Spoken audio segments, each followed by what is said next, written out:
Taxi driver, patay nang barilin ng driver na nakaaway sa drive-thru ng isang fast food sa Pasay.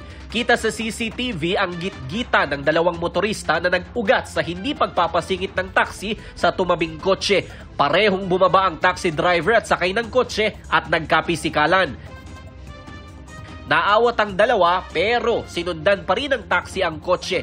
Kita sa isa pang kuha ng CCTV na tumatakbo ang taxi driver papunta sa kotse at pinagbabaril siya ng kaalitan. Hinahanap pa ang tumakas na salarin.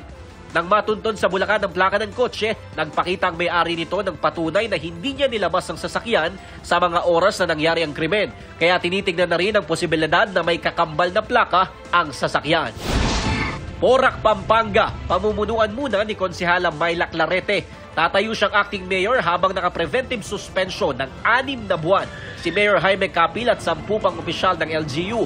Iniimbestigahan sila kaugnay sa pagbibigay ng permit sa illegal na pogo sa Porac. Tiniyak ni Clarete na walang aalisin o papalitang empleyado sa munisipyo. Prioridad din daw niyang mapunan agad ang bakanteng posisyon ng sanggunian. Para sa GMA Integrated News, Jomer Apresto ang inyong saksi.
Mga kapuso, sama-sama tayong maging saksi.